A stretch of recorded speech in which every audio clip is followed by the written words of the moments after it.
26 नवंबर 1930 को कनाडा के the meridian daily journal newspaper के फ्रंट पेज पे एक खबर पब्लिश होती है जिसका टाइटल था विलेज ऑफ द डेड। इस खबर ने पूरे कनाडा में खौफ की लहर दौड़ा दी क्योंकि नॉर्थ कनाडा में एक पूरा कबीला रातों रात बिना किसी निशानात के कहीं गायब हो चुका था। ज़ेम टीवी की वीडियोस में एक बार फिर से खुशामदीद। नाजरीन, नॉर्थ कनाडा के दूर दराज इलाके में मौजूद ये है एंजिकोनी लेक, जिसके किनारे पर एक छोटी सी बस्ती में एस्किमो नामी ट्राइब रहता था। इसमें करीब 100 से 150 लोग रहते थे जो इस लेक से मछलियां पकड़कर अपना गुजारा करते थे। ये नॉर्थ कनाडा का वो एरिया है जहां हजारों नहीं बल्कि लाखों स्क्वायर किलोमीटर्स के एरिया पर सिर्फ चंद हजार लोग ही बसते हैं और इसकी वजह यहाँ का सख्त तरीन मौसम है। एंजिकोनी लेक में मछलियों के अलावा आसपास के एरिया में दूसरे जानवरों का शिकार भी होता है और इसके लिए कई शिकारी यहाँ आते रहते हैं। ये नवंबर 1930 का एक ठंडा तरीन दिन था। जो लिबेल नामी एक शिकारी इस इलाके में शिकार के लिए आया। शिकार में वो इस कदर बिजी हो गया कि उसे पता ही नहीं चला कि कब अंधेरा हो गया। उसके जहन में एक आइडिया था कि वो पहले की तरह लेक एंजिकोनी के किनारे एस्किमो नामी कबीले में जाकर रात गुजार लेगा। इस कबीले के लोग बाहर से आए लोगों की खुशामद करने के लिए काफी मशहूर थे, लिहाजा जो लिबेल ने अपना सामान बांधा और एस्किमो की तरफ कदम बढ़ाने लगा। ये एक चांदनी रात थी, लेकिन दूर दूर तक बिल्कुल खामोशी छाई हुई थी। ना ही कोई शख्स नजर आ रहा था और ना ही किसी की आवाज। वो सिर्फ अपने कदमों की आवाज सुन पा रहा था। हालांकि जो पहले भी ऐसा कर चुका था, लेकिन आज कुछ न कुछ एबनॉर्मल जरूर था। वैसे नॉर्मली वो जब भी उस बस्ती के करीब पहुंचता तो कुत्तों के भौंकने की आवाजें आने लगती थी, जो कि बस्ती वालों ने ही पाल रखे थे। लेकिन आज के दिन बस्ती के करीब पहुंचने पर भी सिर्फ वीरानी और सन्नाटा था। ये सब महसूस करते हुए जो ने अपने कदमों की रफ्तार को बढ़ा दिया। उसको लग रहा था कि शायद गांव वाले सो रहे हैं या फिर कहीं गए हुए हैं। अब दूर से ही वो बस्ती के खैमे भी देख पा रहा था, जिनमें से धुआं उठता हुआ भी दिखाई दे रहा था। लेकिन करीब पहुंचने पर भी उसको किसी की आवाज सुनाई नहीं दी। फाइनली जब जो लिबेल बस्ती में दाखिल हुआ तो वो ये देखकर हैरत ज़दा रह गया कि यहाँ पर ना कोई इंसान है और ना ही कोई जानवर।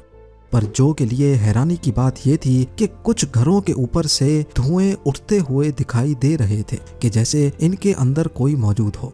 वो रैंडमली एक खैमे में गया, लेकिन वहां भी कोई मौजूद नहीं था और ऐसा ही हाल सारे खैमों का था। शायद जो ये सारा मंजर देखा अनदेखा करके वहां से चला जाता, लेकिन एक चीज ऐसी थी जिसने जो को और ज्यादा परेशानी में डाल दिया। कुछ घरों में खाना पकाने वाले बर्तन चूल्हे के ऊपर मौजूद थे, लेकिन उनमें खाना जल चुका था। यानी किसी ने रात के लिए खाना बनाने के लिए रखा तो था, मगर वो खा ना सके। यहाँ तक के बस्ती की औरतें जो कपड़े सिलाई करती थीं, वो कपड़े भी वहाँ मौजूद थे और सुई में धागा भी डला हुआ था। ऐसा मालूम हो रहा था कि शायद बस्ती के लोग अचानक ही यहाँ से गए हैं, पर आखिर गए कहाँ? जो लिबेल ने पूरी बस्ती की तलाशी लेना शुरू कर दी। उसने देखा कि जो कुत्ते कबीले वालों ने पाल रखे थे, उनके गले में रस्सी बंधी पड़ी थी, लेकिन कुत्ते भूख से मर चुके थे। हालांकि कुत्तों के सामने खाना भी मौजूद था, पर उनको खाना देने वाला कोई इंसान वहां मौजूद नहीं था। एक जगह पर उसको एक कब्र खुदी हुई दिखाई दी। इस कब्र को देखकर ऐसा मालूम हो रहा था कि इसको खोदे हुए ज्यादा टाइम नहीं हुआ होगा। ये सब देखते हुए जो लिबेल की परेशानी और खौफ में बेहद इजाफा हो चुका था। वो रात के वक्त अकेला ये सारा मंजर देखकर काफी घबरा चुका था। यहाँ के लोग जब कहीं भी जाते हैं तो अपने साथ अपने कुत्ते जरूर रखते हैं, लेकिन ये सब देखकर ऐसा मालूम हो रहा था कि शायद यहाँ कुछ अजीब हुआ है। कोई ऐसी अनहोनी हुई है जिसने लोगों को अचानक से कहीं जाने पर मजबूर कर दिया है। इतना मजबूर कि वो अपने कुत्ते भी छोड़ गए, कपड़े, खाना और जलती हुई आग को भी बुझा ना सके। जो ये सब कुछ देखकर ज्यादा देर बर्दाश्त ना कर सका और जल्द अज जल्द करीबी टेलीग्राफ ऑफिस पहुंच गया। वहां से उसने रॉयल कैनेडियन माउंटेड पुलिस के कैंप्स पर राब्ता किया और उनको आंखों देखा हाल बयान कर दिया। पुलिस जब गांव में पहुंची तो जो लिबेल ने जो कुछ बताया था वो सच साबित हुआ। पुलिस को शक हुआ कि शायद यहाँ किसी ने हमला किया है और बस्ती के सारे लोगों को मार दिया है। लेकिन अगर ऐसा होता तो बस्ती में कहीं तो खून के निशानात मिलते। खून ना मिलता तो मार धाड़ की वजह से कुछ सामान ही बिखरा होता। पुलिस ने फौरन गांव वालों को ढूंढने के लिए एक सर्च ऑपरेशन का आगाज कर दिया। इस सर्च ऑपरेशन में एक बहुत ही अनोखी चीज देखने को मिली जो शायद जो ने भी नोटिस नहीं की थी। सारी बस्ती बर्फ से ढकी हुई थी, लेकिन उस बर्फ पर किसी के भी पांव के निशानात नहीं थे। वहां सिर्फ एक ही शख्स के पांव के निशानात थे और वो जो लेबेल के अपने थे। यानी अगर इस बस्ती में जो के अलावा कोई आया नहीं और कोई गया नहीं तो फिर बस्ती वाले गए तो गए कहाँ। लेक के ऊपर भी बर्फ जमी हुई थी और बस्ती वालों की कश्तियां जमीन पर खड़ी थी। क्योंकि इस मौसम में मछलियों का शिकार नहीं होता, इसी वजह से कश्तियों को जमीन पर खींचकर पार्क कर दिया जाता था। अगर तो बस्ती वाले लेक में तैर कर कहीं जाते या उनको किसी ने मारकर लेक में फेंक दिया होता तो लेक के ऊपर बर्फ की लेयर कहीं ना कहीं से जरूर टूटी या बिखरी हुई होती।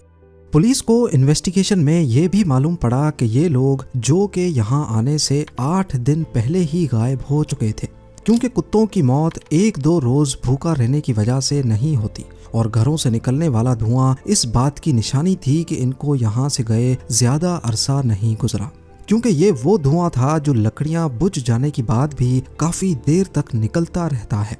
पुलिस वालों के सामने ढेर सारे सवालात थे, लेकिन जवाब एक भी नहीं।